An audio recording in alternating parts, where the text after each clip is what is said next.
Hi everyone and welcome back to my channel. This is Rachel Colton of R&C, and today I'm going to be showing you how to make some black and white marbled polymer clay earrings, and I'll show you a couple different styles. First, let's go through the tools and materials that you'll need to complete this project. You're going to need a non-stick surface to form your earrings and also to bake them in the oven. So you can either use a silicone baking mat or a piece of parchment paper. You're going to want to use oven bake clay. I'm using Sculpey in black and white. You're also going to need something to roll your clay out with.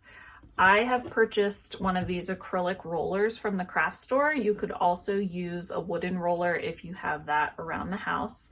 And you can also use a pasta press.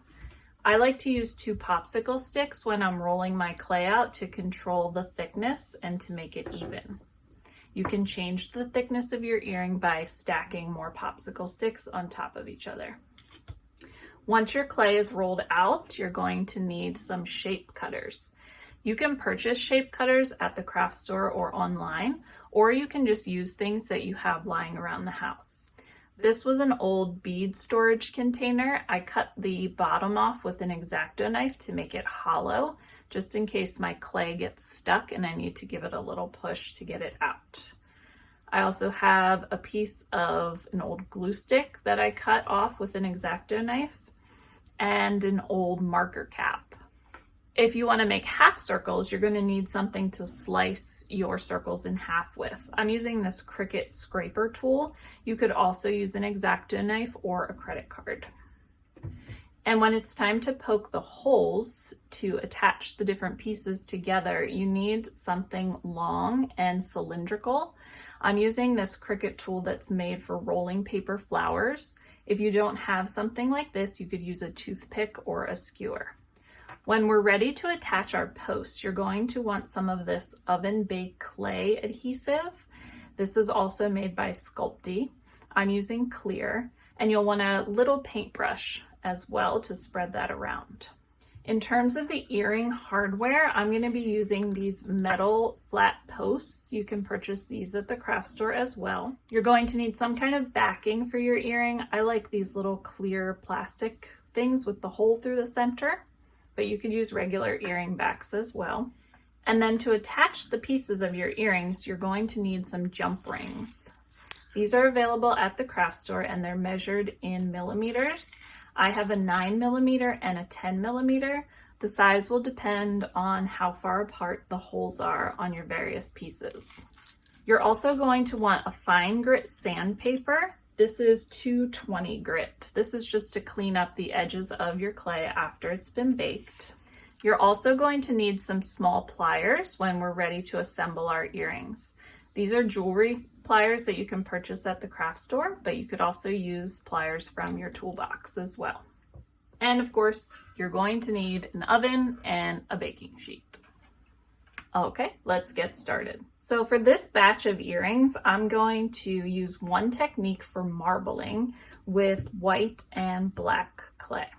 So I'm going to cut off 1/4 of this white block, and I'm actually going to need much less of the black. So I'm going to take 1/4, and then I'm just going to take maybe 1/3 of that to get started. And what you want to do is you want to condition your clay just by playing around with it and kneading it a bit.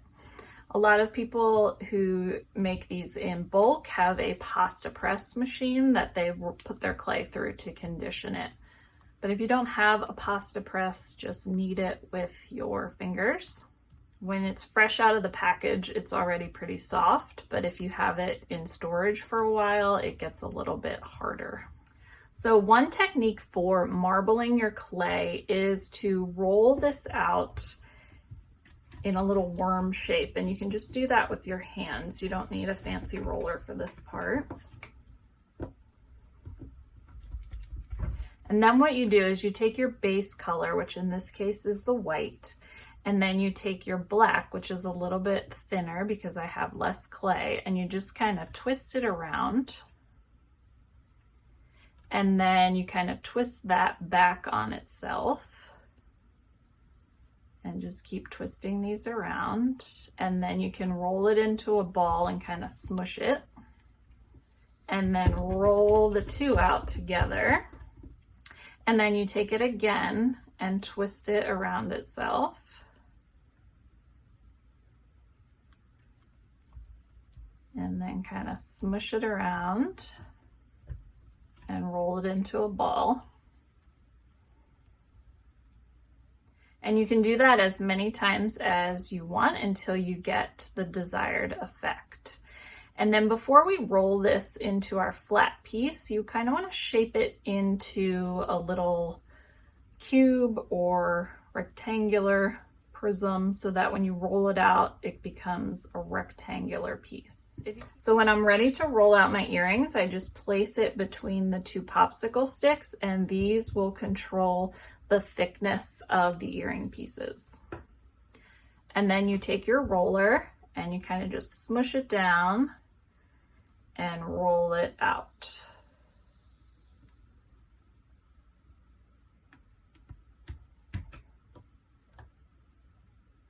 Once you have your clay rolled out flat, then you want to grab whatever you're using as your cutters. And what I've also found to be helpful is that if you press your cutter down and then kind of, my hands are in the way, if you kind of just wiggle it back and forth, then it's less likely to get stuck inside of your cutter. So I'm just going to make a couple of these larger circles and a couple of these medium circles. Press and then wiggle. Oh, and I actually used the wrong end of that. It made these little indents in the side, which kind of look cool. I like to wear small stud earrings, so I like to make a set with this marker cap. The smaller ones tend to get stuck easier than the larger cutters. So you just have to wiggle those and kind of gently slide them away. And while you have this cool effect, you want to make as many as you can fit. So once you've used all the area, you just want to gently peel away the excess to reveal your shapes. Another optional supply at this point is latex gloves or latex fingers so that you don't leave fingerprints on your clay. And you can roll this extra up again, and you can go to a different spot on your mat. Just be careful not to roll over the pieces you just cut, and you can make some more from this clay. If you want to make some of these into half circles, just take something with a thin edge like a credit card or an X-Acto knife, and then just find the approximate center of your circle, and you're just going to press down and sort of chop that in half. Not perfect, but these again are handmade, so there will be some small imperfections. These two are kind of the same size, and these two ended up the same size, so I could use those together. And then at this point, once you have your shapes cut out, you need to figure out which earrings are going together, which pieces, so that you know where to poke your holes. So if you're working with a silicone mat, you can kind of pick it up and fold it to separate these from the surface without making big indents with your fingers. And these little guys are just going to be studs, so I'm not going to be poking any holes in them, so I can set those aside till I'm ready to add my posts. So I think I'm going to make some dangling earrings with these two pieces, and you can see that the edges have a little bit of clay sticking off, but we're going to sand that down after we bake them. I'm thinking maybe these two kind of go better together. This one's really cool though. And then you want to find a piece for the top that'll have the post. So I think I'll put those together, And then maybe I'll make some of these half circles. Smaller one would probably make more sense at the top.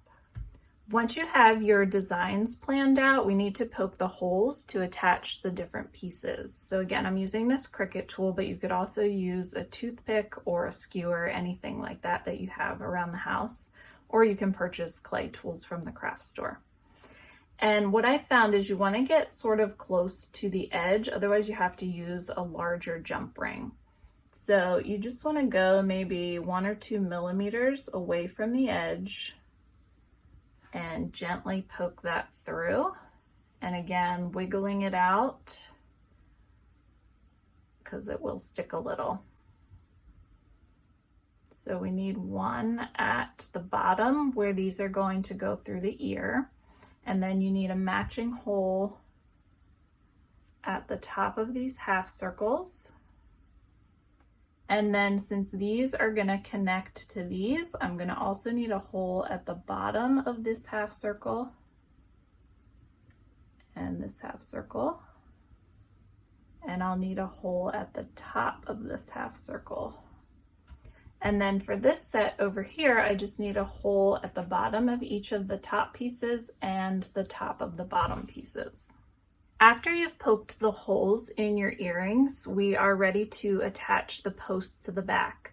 My silicone mat actually has a little bit of texture, so I'm going to transfer these onto a piece of parchment paper, which I know has no texture, so that I don't get any indentations in the front.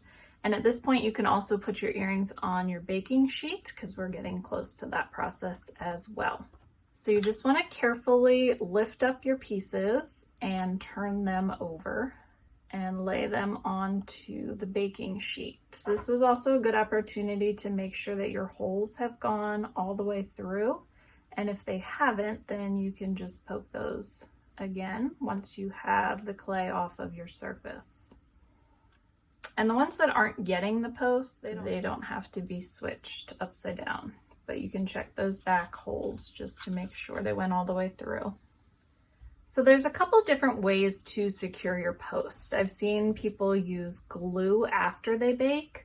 I've seen people use a combination of super glue and this clay adhesive.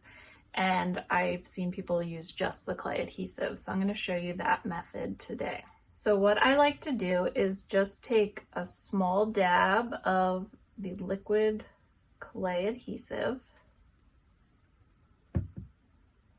and then I take my flat post and gently lay it into that blob of adhesive. If you press down on this, it's going to squeeze out a bunch of the liquid clay and it won't be able to form as good of a bond and the backing may come off. I had this happen to me and had to then go back and super glue them. And then with this extra glue that comes out on the edges, I just take a small paintbrush and cover the entire post with that so that your post is sitting in a layer of clay underneath and all around, and it's less likely to separate. So I'll show you this again. And then with these that I'm attaching to another piece, I like to put the post toward the top so that it hangs down from the ear a bit. So again, just put a drop on, gently place your post in there, and if there's not enough around the edge to spread over the top, you can add a little more. And then just take your paintbrush and gently cover the whole thing, and this will seal that post to your earring really well. Okay, so you just want to do this for all of the pieces that are going to be the top where they go into the ear, so the studs and these top pieces. Once you've attached the post with the clay adhesive, you want to bake these in the oven according to the instructions on the clay package. The clay actually says to bake at 275 for 15 minutes, and the adhesive says 275 for 30 minutes. So I've been baking these for 30 minutes, and the clay does just fine for that amount of time. Once your earring parts are done baking and have cooled off a bit, you can just take a small piece of fine grit sandpaper. This is 220 grit, and you can just go around the edges and just sand off any little sharp bits or extra bits just to clean them up a bit around the edges. Once you've sanded down all the edges, we're ready to assemble the pieces. So you're going to need your pliers and your jump rings at this point.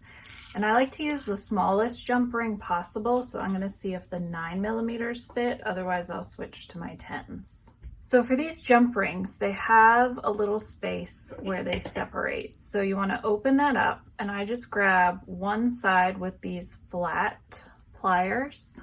You don't want it to have any ridges in here or it'll leave some dents in the metal.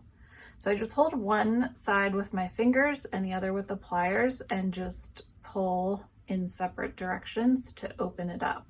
And you need to open it pretty wide so that you can fit both pieces through. So for these that just have the top piece and then the bottom circle, I'm going to put this through the top first.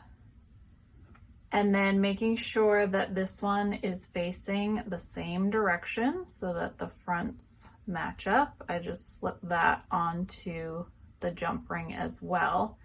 And then to close these up, I like to use 2 sets of pliers. So I have this other set that's sort of cones at the top. So I just grab one side with one set, one side with the other, and you just want to bring those two back together to match. And then you can try to finagle that opening to the back so that you don't see it. And then for these that have the 2 different parts, you're just going to do the same thing. You're going to take one ring to attach the top piece that has the post to your first dangling piece, making sure that the fronts match up.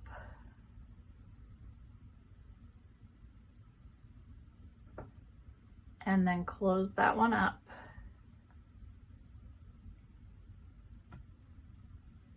And then you'll need to grab another jump ring to attach the bottom piece. So just slide that through and then grab your bottom piece and make sure that the fronts are facing the same direction and close it up. And then the last thing you need to do to wear or gift these is to attach your backing. So here is our finished product. You've got some dangly earrings. We've got these cool geometric ones. And we've got the little studs that you can wear on a daily basis. I think for my next batch of black and white marble, I'm going to try using a little bit less black and mixing it a little bit less, but I do like the way these turned out. I hope that you enjoyed today's project and that you will give these a try. They are super fun and easy to make and to wear. Let me know if you enjoyed this video and if you'd like to see more colors, designs, and techniques. And to my subscribers, my little ones will be in school next year, 1 full day and 1 part-time. So I am hoping to bring you more videos more frequently, including more macrame and Cricut crafts. Thank you, please like and subscribe, and have a great day.